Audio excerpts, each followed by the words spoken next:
What's up, Great Nation? Gabe the Great back here again with another video, and thank you so much for stopping on by. If you're new here and you like sports and in particularly basketball, be sure to go ahead and hit the subscribe button. Let's jump right into it. So as been trending in the news is this whole big debate around equal pay for women's athletes, in particular the U.S. women's national soccer team. Now, unless you've been living under a rock for the past month and a half, then you know that the U.S. women's national soccer team just won their 4th World Cup, once again proving that they are the best women's soccer team in the entire world. But this has caused a lot of debate because they get paid less than the men's national soccer team. Basically, you have one side saying, hey, the women deserve to be paid more, so let's pay them more money right now. Then you have another side that says, no, they don't deserve to be paid more because nobody watches their games.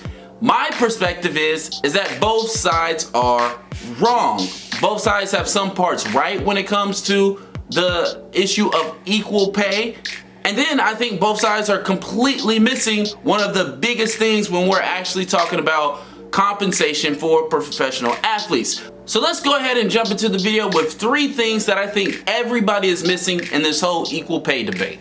Number 1, there has never and will never be equality in sports. Now on this channel, we are very familiar with Title IX. For those of you guys that don't know what Title IX is, back in 1972, Title IX was an education amendment that basically said any school that is federally funded cannot discriminate on the basis of sex. Now the biggest place where this saw impact, now this was not limited to sports, but the biggest place that Title IX had impact on was in sports. See, prior to Title IX, females played college athletics, but not under the NCAA. Literally, the NCAA says, hey, you women go over there and do what you want. We don't even care. Literally, nobody cared about women's sports except for boyfriends and parents. After Title IX, the whole country saw a dramatic increase in the participation in women's sports. For instance, in high school, female participation went up from 7% to 42% of all females in high school participating in some type of sport.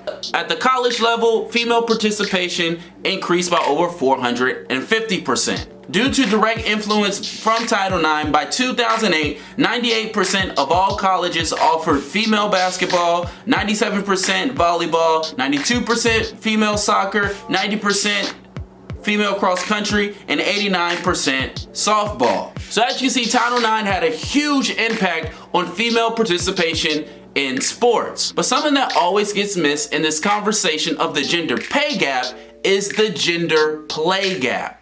And the gender play gap is the differences between the genders when it comes to interest and participation in particular sports. Currently, women make up over 40% of all people who play sports in America. It's actually very, very close to 50%. But when you narrow the scope of sports to competitive sports, say for instance, basketball or football or anything where it has to do with 2 teams competing against each other, men are 4 times more likely to participate in competitive sports than women are. Now, some people like to say, well, this is the homemaker argument, that because women have been socialized to be at home all day, this is why they're not out competing in competitive sports. But that's just not true, because when you factor everything out, both men and women have about the same amount of free time.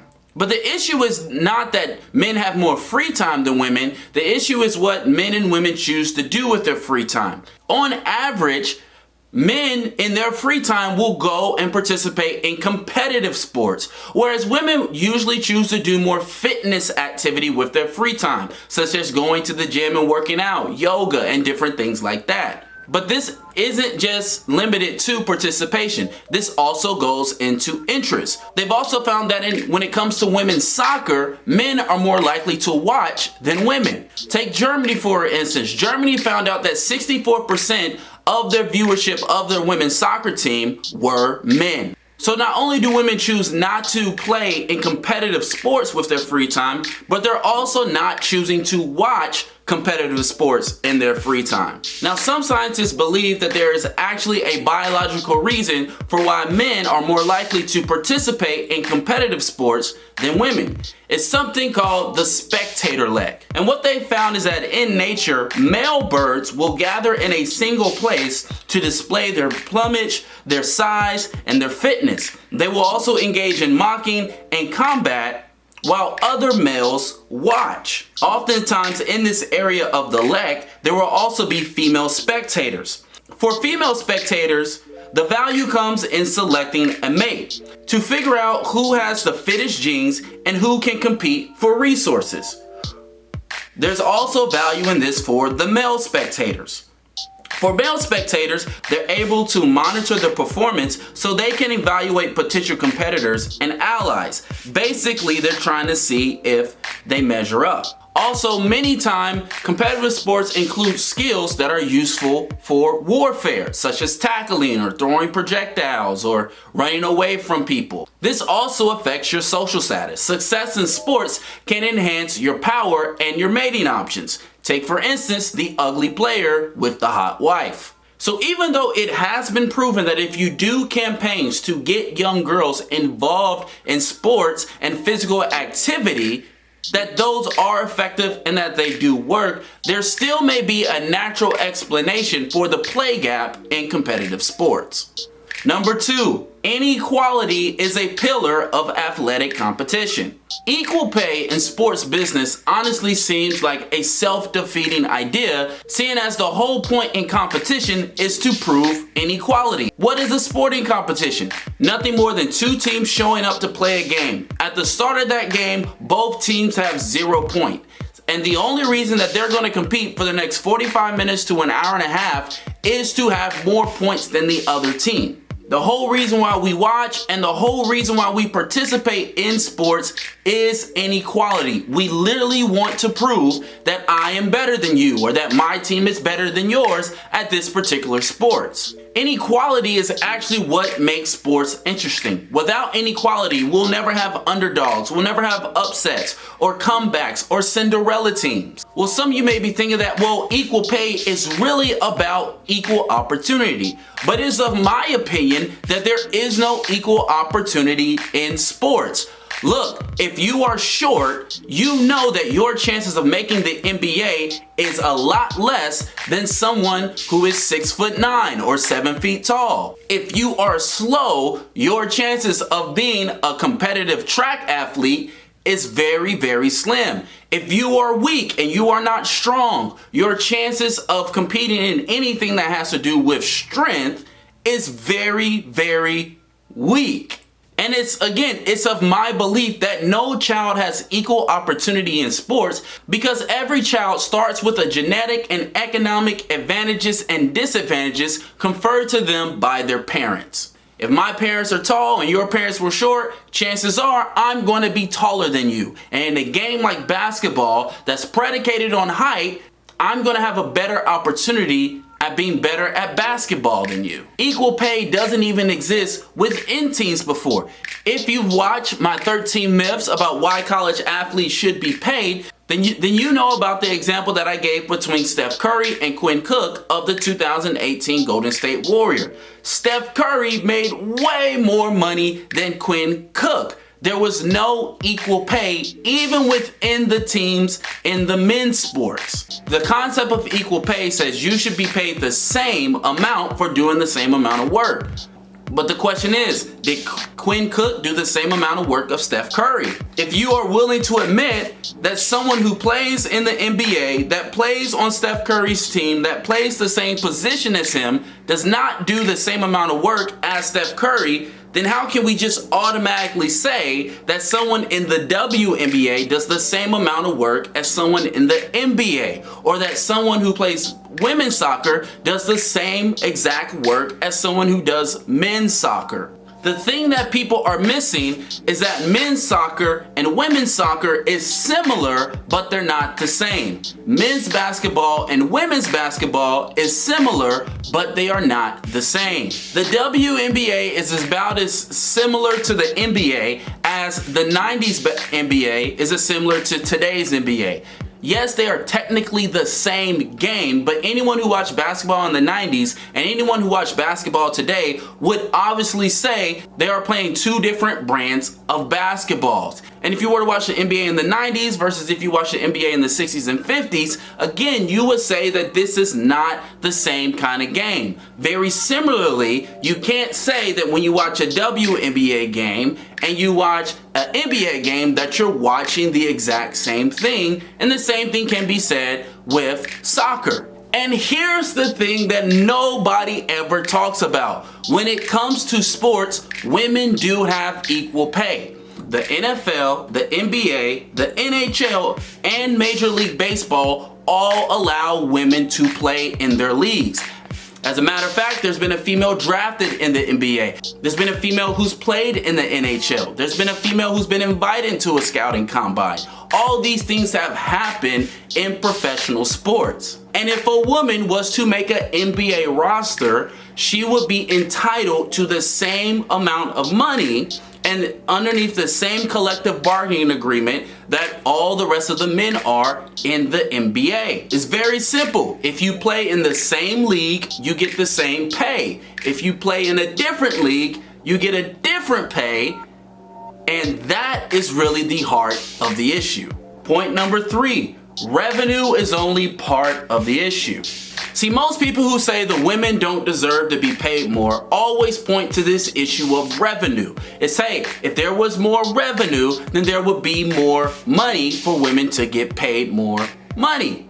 And that's true in theory, but when you look at something like the U.S. Women's National Soccer Team, who have generated more revenue than the men's soccer team, the question begs then, if they're making more money, why aren't they being paid more? That's because in professional sports, compensation is handled by the collective bargaining agreement or the CBA. So take for instance the WNBA versus the NBA. In the NBA, they receive about 50% of the total revenue share. In the WNBA, they receive something closer to 22 to 25% of the revenue share.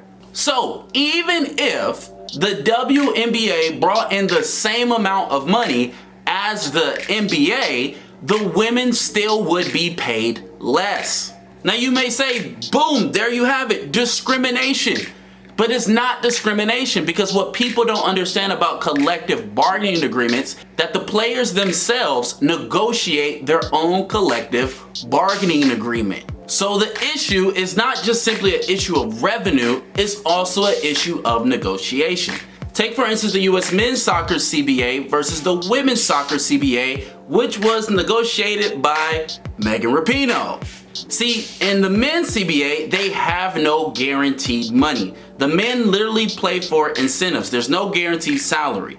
Versus the women's CBA, which have a base guaranteed salary. The men's CBA is very heavily incentive loaded, whereas the women's CBA is base salary loaded. See, the Women's Players Association back in 2016 decided that the best thing for their players was to solidify a base salary, guaranteed salaries. The men decided that the best thing for their players was to give a bunch of incentives for participation and for competing. See, one group banked on themselves and the other group banked on the USSF. See, but that's still only part of the problem. See, when men want more money in their league, you know what they do? They lock out. They refuse to play. But the two biggest sports that are really trying to go after equal pay, the WNBA and the US Women's National Soccer Team, have never locked out. And the question is, why? Well, very simply, up to this point, they just don't have the leverage to lock out. Look, I just brought up that really up into the 70s, women weren't really playing competitive sports. They weren't playing elite level competition, and they definitely weren't playing in professional leagues. The WNBA is only about 23 years old. The Women's Major League Soccer organization is only about 6 years old, and that's after 2 leagues had already dissolved that were less than 3 years old. One of the biggest problems is that when the women are negotiating, they don't have any leverage, because up to this point, in women's sports, neither men nor women have supported women's sports. Lastly, these are my future predictions. Ironically, what most people don't understand is that most of the money in professional sports is not generated by ticket sales. So sometimes even if ticket sales go up, that won't really impact it. Where most of the money comes from in professional sports are corporate sponsorships deals,